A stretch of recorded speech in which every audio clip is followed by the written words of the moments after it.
praticamente 24 horas do jogo da Seleção Portuguesa de Futebol frente à Colômbia, um jogo que vai acontecer em Miami, nos Estados Unidos. É convidado o Guerra Paz César Rodrigues, é investigador e autor de livros sobre o futebol, como este que eu aqui tenho, Mundial, Olhares sobre o Mundial de 66. César Rodrigues, boa noite, obrigada pela presença. César, bem-vindo de volta ao Guerra Paz. Obrigado por... Neste tempo de Mundial e na véspera de um jogo importante para Portugal, não para a passagem, vamos passar, mas para a definição do primeiro lugar no grupo. É muito interessante falar aqui contigo. A Marisa já mostrou um livro, vou mostrar aqui outro, não sei se para esta câmara, aqui. Obrigado.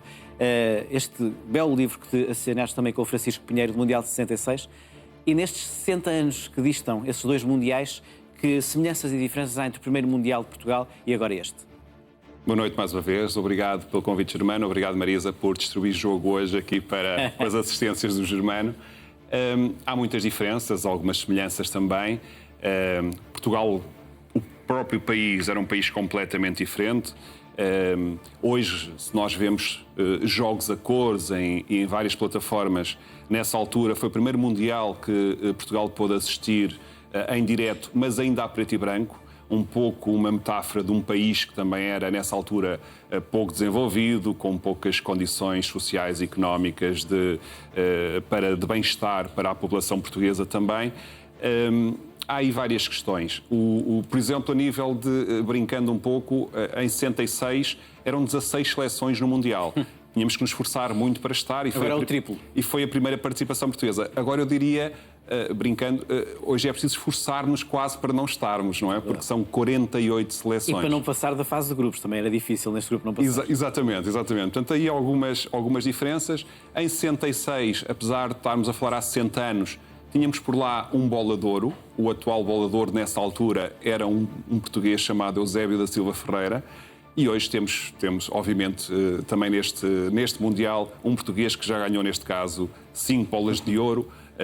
E, portanto, aí algumas diferenças e semelhanças. Diria ainda, só por fim, a nível mais desportivo, que se calhar nessa altura participar foi o grande acontecimento e que agora, em 2026, participar já é de sumenos, já é considerado pouquinho para aquilo que são as aspirações da seleção portuguesa. César, estavas a falar e víamos Eusébio da Silva Ferreira. Obviamente temos agora que falar de Cristiano Ronaldo dos Santos Aveiro, não é? Esta é a última dança do Cristiano em fases finais?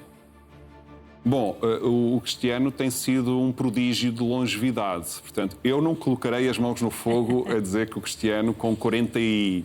Não, 43. 45... no Mundial. No Mundial. Estava a falar em 43 no Euro. No Euro nunca se sabe.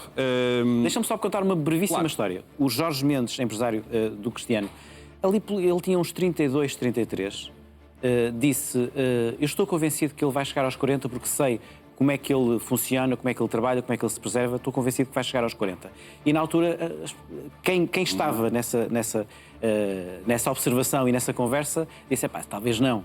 Bom, ele já vai nos 41. É verdade.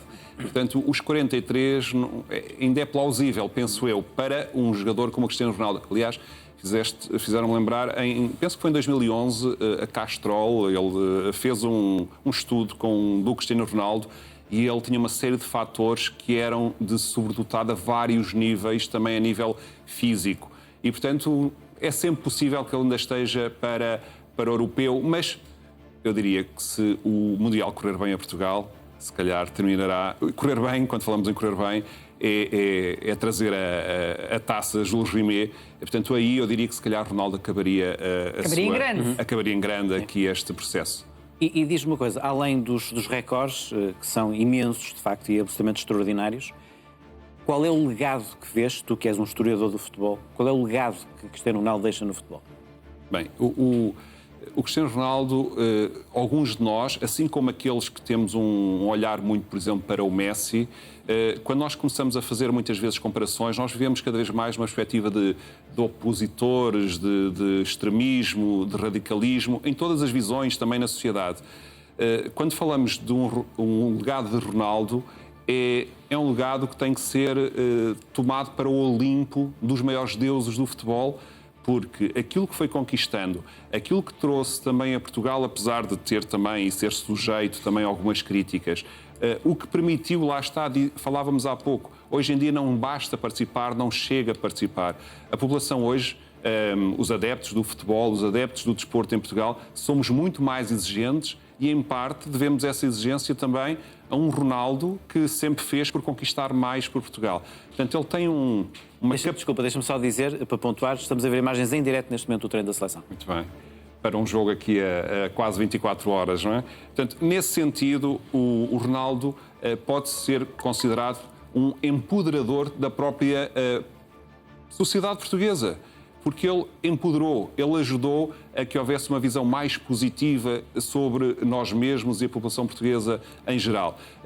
Há um estudo também do YouGov a dizer que hoje a seleção nacional é o fator de maior coesão do país, em 84%. E esses fatores devem ser também bem estudados, apreendidos e replicados, obviamente também noutras áreas, mas não olhando para o desporto, para o futebol ou para os melhores jogadores de futebol como filhos de um Deus menor das competências desta sociedade. O Ronaldo, uma das coisas que também nos mostra é que nós podemos abanar os alicerces dos determinismos.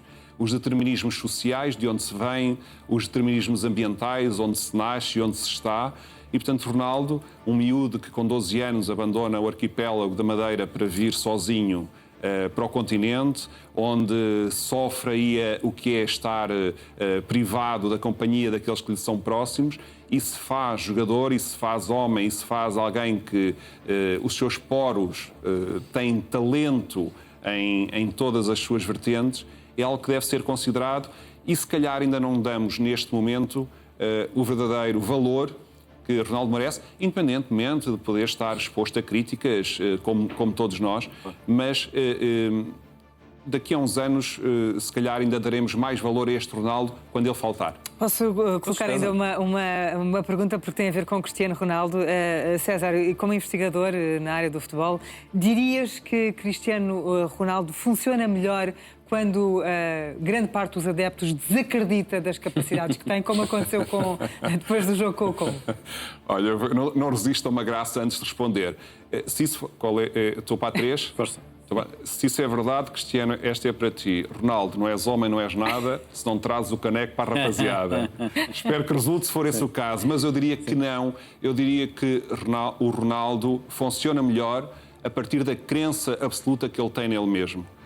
Eu acho que se as pessoas fizerem uma crítica construtiva, Ronaldo, no seu potencial máximo, corresponde.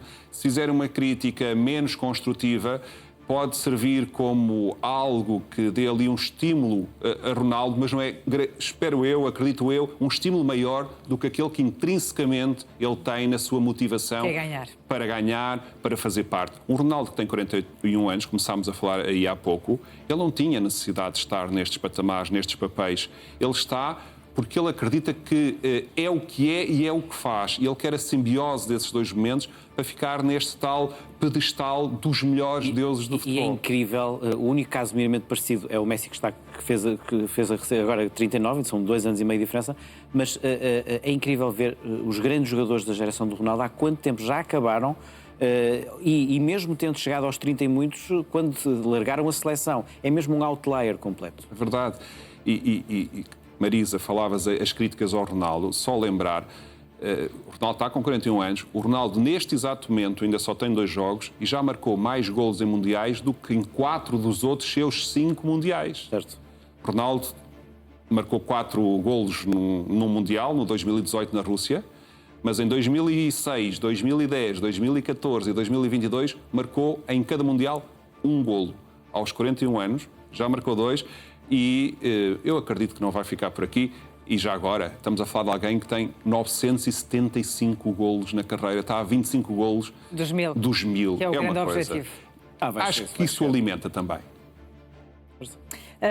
César, no fim das contas, tudo bem analisado, a seleção une-nos realmente ou afasta-nos à conta até das expressões que utilizavas aqui há instantes, do tal radicalismo, do tal extremismo, das tais divergências sobre os jogadores e até o papel de selecionador que também afasta ao mesmo tempo? Marisa, eu penso que une Os estudos que existem refletem isso mesmo.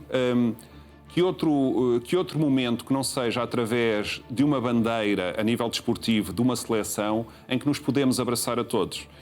Numa outra qualquer situação, não vou desvendar aqui, mas Marisa se calhar traz um clube diferente do meu, o Germano outro. Não há outro momento tão completo como quando joga uma seleção para todos nos abraçarmos com uma crença comum, com um sentido comum de pertença. E vemos que aí, nesses momentos, abraçamos conhecidos e desconhecidos nessa festa da Portugalidade. E, portanto, apesar de haver, lá está, alguns radicalismos às vezes nas análises, alguns extremismos também nas análises, eu diria... Não é o preponderante. Não desvalorizando, eu diria que é um reflexo, aí sim, da sociedade. Mas da mesma forma que temos a nossa família, temos os nossos amigos, nós queremos, acredito eu, na grande generalidade da população, o melhor para a seleção.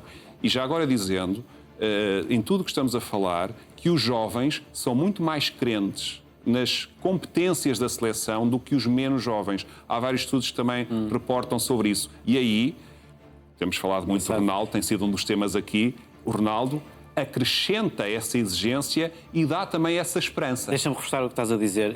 Eu notei exatamente isso que estás a dizer em declarações, aquelas declarações em direto ao intervalo do jogo Portugal-Uzbequistão, de umas miúdas que estavam naquelas fanzone, muito jovens, e que estavam a dizer isso, que até estavam um bocado desagradadas e desconfortáveis com excessivas críticas ao que foi o primeiro jogo e à questão Ronaldo joga ou não joga.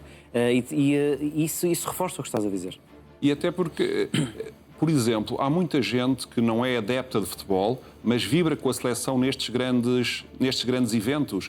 E essa homogeneização é fantástica, se virmos bem, é fantástica.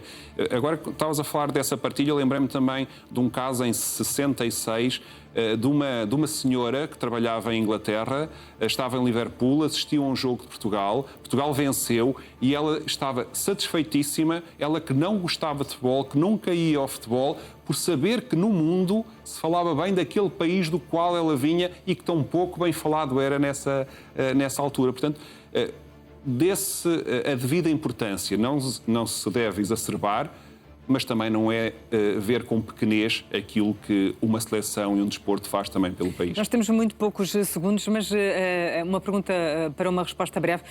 Faz todo o sentido avaliar o impacto de um campeonato do mundo do futebol, quer seja a nível económico, social, político? Claro que sim.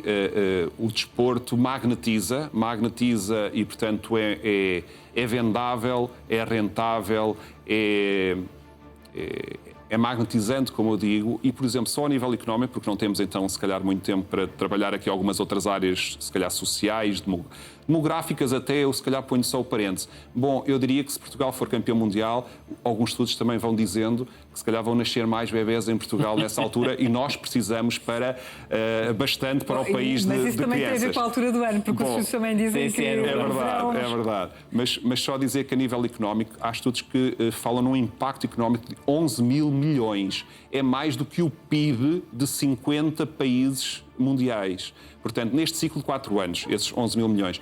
Portanto, há aqui muitos fatores, não apenas meramente desportivos, para ser apelativo e para ser tentador, aproximar-se a também os Estados, os povos, os países, os políticos do futebol. Mas, essencialmente, que se mantenha a festa do povo, o que a nível, pelo menos, agora económico, no bolso dos espectadores, não está fácil. Para amanhã, a revenda de bilhetes está, o bilhete mais barato já acima dos 2.000 euros para o Portugal-Colômbia. O que é festa do povo está a deixar de ser tão povo assim. É mais festa, mas povo é que... Mas vê pela televisão. César Rodrigues, muito obrigada pela presença, por esta análise. Germano, nós marcamos encontros para o Guerra e Paz na próxima segunda-feira. Com certeza, obrigado, Bom Marisa. fim de semana. Igualmente para ti, obrigado.